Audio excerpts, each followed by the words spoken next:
Wala tayong magawa ngayong araw Nakakatamad naman. Kanina pa ako nakaupo dito. Halos 2 oras na din. Paano kaya kung kalkalin natin yung motor ko? Kaya naman mag-rides tayo ngayong araw. Tama, mag-rides nga tayo O nga no, halos 1 linggo na pala ako din nakakapag-rides. Tara. Mag-prepare na tayo. Maligo muna tayo saglit. Uy, saan kaya maganda pumunta ngayong araw? Parang masarap yata magbataan. Sambales. O kaya pupunta tayo ng Baguio. Lao nga no, malamig kasi yung panahon ngayon. Sabi nila parang nag-i-snow na daw dun sa sobrang lamig. Uy, parang gusto ko yatang puntahan yun. Toothbrushing ko lang yung ngipin ko bago tayo umalis. Kasi baka mamaya may magandang makakilala sa akin. Maamoy yung hinika ko. Amoy tapsilog. Kapakaaga, tropa. Gusto mo ba sumali sa group ride? Wow! Eto na, sumipat na ang araw. Oras na para magmotor. OTW na tayo sa Baguio. Malapit nga lang tayo sa Baguio kasi taga-Tarlac tayo Bali 3 oras na lang. Baguio na. Top speed talaga sa akin to. Top speed check.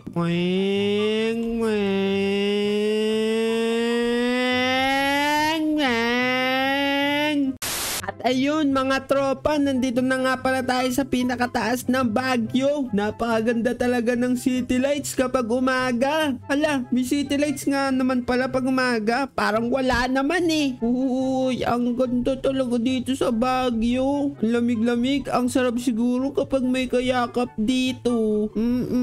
Nakakalungkot din pala minsan kapag mag-isang pumupunta sa Baguio. Dati kasi kasama ko yung mga pinsan ko dito, tapos mga kaibigan ko pag umaakyat ng Baguio. Ngayon mag-isa lang ako. Maya-maya lang uwi na rin tayo. Kalungkot pala. Ay, napakamalas naman talaga. Inabutan pa ng red. Kaya pa to. Itap speed natin para umabot. Kaso pula na. Hala, sana walang may checkpoint. Sir, pwede ba tumabi ka muna?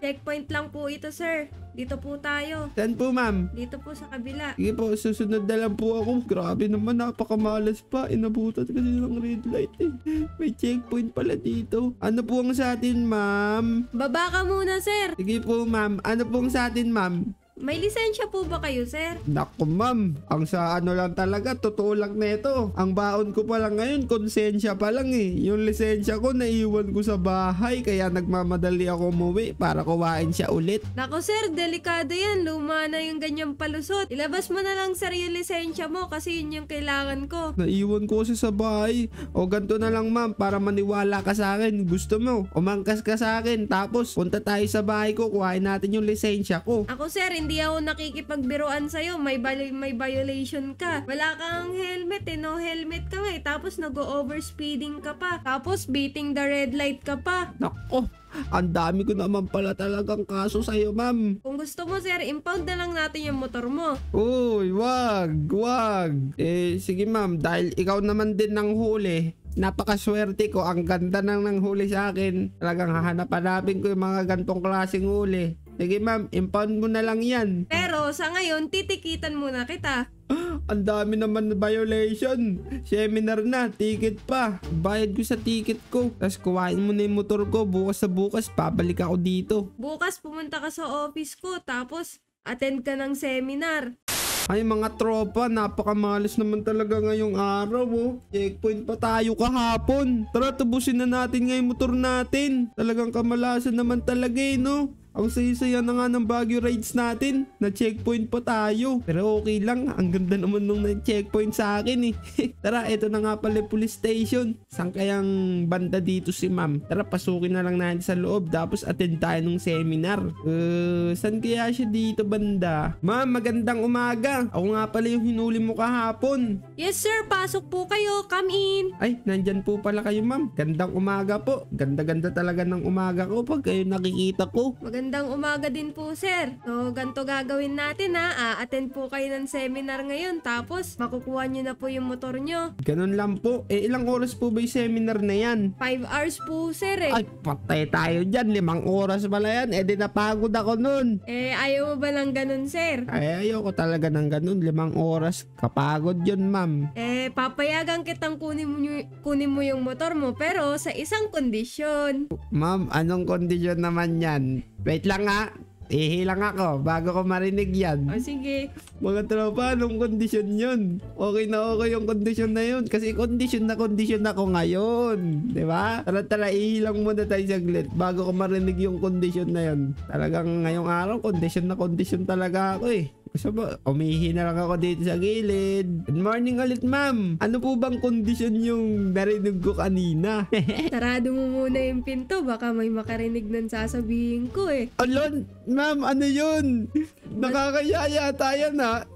Basta sarado mo muna yung pinto. Ma'am, maganyan, ma'am ha. Baka ano yan, di ba? Wait lang, may kalawang yung pinto, ma'am eh. Ayaw masara. Wait lang ha. Dito na lang ako sa tabi mo. Bulong mo na lang sa akin kung okay lang. O sige, ganito ha. Ang kondisyon natin, para makuha mo yung motor mo, dapat i-date mo ako. Ano, ma'am? Okay lang kaya yun? I-date kita. Pulis ka eh. Baka mayari tayo niyan sa pinakataas. Okay lang yan, di naman nila malalaman. Basta, wag sa working hours ko.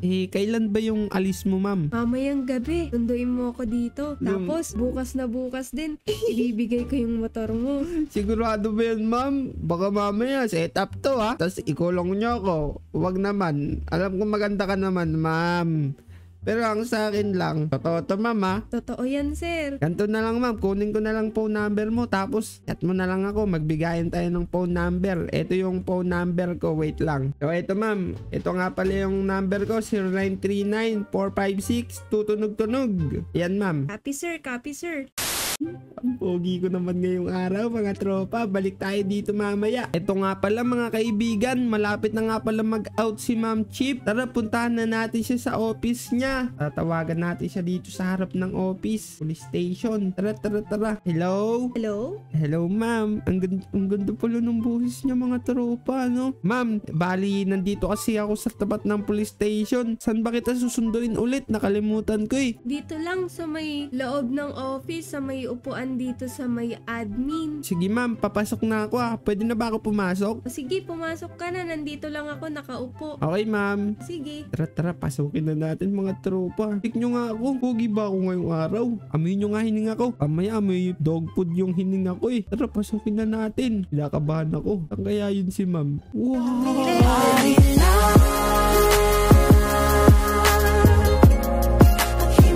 Napakaganda ni ma'am. Ma'am, ikaw na ba yan? Andyan ka na pala. Saan tayo pupunta? Hindi ko alam. Kumakain ka, ma'am, ng hotdog. Ay, ng burger. Ay, ano ko po ba? Jollibee. Alam niyo po yung Jollibee? Oo naman. Ano po ba yung mga trip nyong pagkain? O sige, ma'am, tara. Pwede ko na po bang gamitin ulit tong motor ko? O sige, gamitin mo na. Tapos iuwi mo na rin yan mamaya. Ma'am, kapit ka mabuti ah. Pupunta tayo sa... Alam ko na. Meron na akong spot.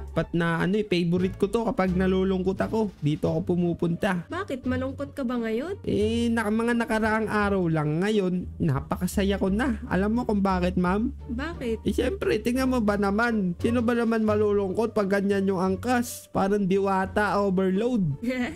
Malabiro ka talaga? Pagpasensyahan mo na ako, mama. Ganun lang talaga ako eh. Kasi madalas ako malungkot sa bahay. Ganun ba? O sige, saan tayo, banda? Ayan, ma'am. Nakikita mo ba yung nasa right side mo? Wow! Ang ganda pala dito. Parang first time mo lang po yata mapunta dito sa syudad ah. Bali, ma'am, nandito na nga pala tayo sa favorite spot ko. Pinupuntahan ko po to pag lagi ako nalulungkot. Napakaganda. Ngayon lang ako pumunta dito kasi puro kasi ako trabaho eh. Yan ang napapala ng mahilig magtrabaho. Wala na masyado napupuntahan. Ano ka, tagapagmana? Hindi, joke lang. Tara, ma'am. Okay lang ba mabasa yung medyas mo? Tatawid kasi tayo dun eh. Okay lang naman. naman. Tara, hawakan mo na lang yung kamay ko. Tara na. Tara. Akala ko ba maglalakad lang tayo? Bakit tayo nag-swimming? Siyempre, ganun talaga ma'am, di ba? Ma'am, mahilig ka ba mag-tent? Okay lang naman. Sure ka? Okay lang sa'yo, matulog tayo dito ng dalawa? Okay lang, sige, kahit ano. Sigurado ka ma'am, sa isang tent, tatabi ka sa akin, parang hindi naman yata okay yun. Okay lang naman siguro yun, basta walang mali siya. Kasi may dala ako dito eh. Ano dala mo ma'am? Eto. Uy, wag yan. So, eto ma'am, joke lang. Naloloko lang kita. Bali, dalawa nga pala yung tulugan natin dito. Yan. Ayan sa'yo, may kumot. Tapos dito ako sa labas. Pero bago yun, magpainit muna tayong dalawa dito. Kasi ang lamig-lamig, nabasa tayo kanina. Wala ka bang marshmallow dyan? Ang sarap yata mag-ihaw ng marshmallow. Meron. Tara, upo ka muna din. Napakaganda ng tanawin no ma'am. Kasing ganda mo. May boyfriend ka na ba ma'am? Sa ngayon, wala pa eh. Kaya nga kita inaya mag-date eh. Uy, sigurado ba yan ma'am? Nakakakilig naman. Oo, kasi lagi na lang ako nasa trabaho. Buti nga, na-checkpoint pa kita eh. Sakto yun no ma'am. Sigurado napugian ka sa akin ng una no. Hindi naman. Kasi gusto ko lang talaga may kadate ngayon. Kasi sakto, February 14 na. O nga no, tapos nag-iisa ka. Kalungkot nga naman yun. Ede, lagi na lang tayo mag-chat no ma'am. Kasi lagi kang busy. Baka di kita ma-date eh. Okay lang naman sa akin yun. Basta, pag may free time tayong dalawa, labas-labas din tayo. Oo naman ma'am. Pwede kong hawakan yung kamay mo ma'am.